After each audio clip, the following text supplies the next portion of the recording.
প্রতি বছরের মতো এবছরও বরাক উপত্যকার ঐতিহ্যবাহী শ্রী শ্রী সিদ্ধেশ্বর শিব মন্দির কপিলাশ্রমে আগামী 6 এপ্রিল মধুকৃষ্ণা ত্রয়োদশী তিথিতে অনুষ্ঠিত হবে বারুণী স্নান। এই উপলক্ষে রবিবার মন্দিরে পরিচালন কমিটির এক সভা অনুষ্ঠিত হয়। পরিচালন কমিটির সহসভাপতি সুখেন্দু করের পৌরোহিত্যে অনুষ্ঠিত সভায় বক্তব্য প্রদান করেন সম্পাদক সুজন ভট্টাচার্য, নিখিল চন্দ্র দে, সন্দীপ পাল, দেবজ্যোতি চৌধুরী, সমীন্দ্র পাল সহ অন্য সদস্যরা। এদিনের সভায় আসন্ন বারুণী স্নান সহ মন্দিরের বিভিন্ন বিষয়ে আলোচনা করা হয়।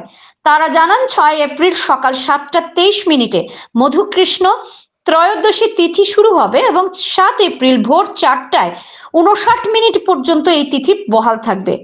পরে সংবাদ মাধ্যমে এ নিয়ে বিশদ তুলে ধরেন কর্মকর্তারা। কাঠিগড়া থেকে স্মিতা মালাকারের রিপোর্ট, NE24 থেকে ভয়েসে স্বর্ণালী মিশ্র। আগামী 6 এপ্রিল আমাদের এই সিদ্ধেশ্বর শিব মন্দিরে বারুণী স্নান উপলক্ষে এখানে উৎসব হয়। সেই উৎসবে উপলক্ষে আমরা এক্সিকিউটিভ বডি আজকে বসেছিলাম কিভাবে এটাকে সুন্দর করা যায় সেই বিষয়ে বিভিন্ন আলোচনা হয়েছে। সিদ্ধান্ত হয়েছে যে আমরা প্রত্যেক বছরের ন্যায় এবারও যেভাবে কার্যক্রম চলে থাকে সেইভাবে কার্যক্রম চলবে এবং সেটাই চূড়ান্ত সিদ্ধান্ত।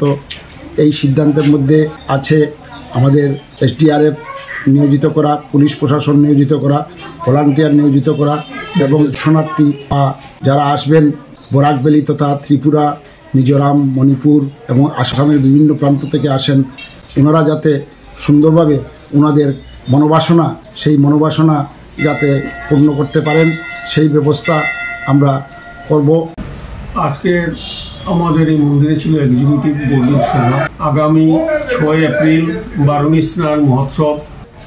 স্নান শুভ মুহূর্ত অর্থাৎ 7:23 থেকে আমাদের সেই পুণ্য কাজ আরম্ভ হবে মধুকৃষ্ণা ত্রয়োদশী এবং চলবে পরের দিন সকাল 4:59 পর্যন্ত আমাদের স্নান চলবে।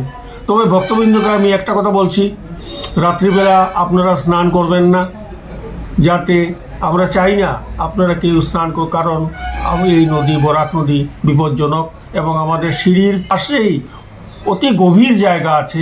আমরা রশি ইত্যাদি দিয়ে আপনাদেরকে সতর্ক করার ব্যবস্থা করব।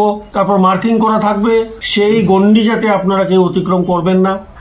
ধর্ম আর কাজ, পুণ্যতিথি গতিকে কেউ স্নান করলো তো আমি জুড়ে বলে আর আটকাতে পারবো না, কিন্তু আমাদের মন্দির কর্তৃপক্ষের কাছ থেকে এই আবেদন থাকলো রাত্রিকালীন আপনারা নদীতে নামা বা স্নান করা ইত্যাদি বর্জন করবেন, কারণ আমাদের সময় অনেক, সম্পূর্ণ দিন আমাদের সময় আছে, সারাদিন সকাল থেকে সন্ধ্যে পর্যন্ত। গতিকে এইটুক সময়ের মধ্যেই আপনার স্নানাকার্য, যার যে তর্পণ, শ্রাদ্ধ ইত্যাদি বিভিন্ন কাজ, ক্রিয়াকর্ম ইত্যাদি হবে, ধর্মীয় ক্রিয়াকর্ম আমরা এই মন্দিরে করব। গতিকে আপনার দিনের বেলাতেই সেই সব ক্রিয়াকর্ম করার জন্য ব্যবস্থা নেবেন।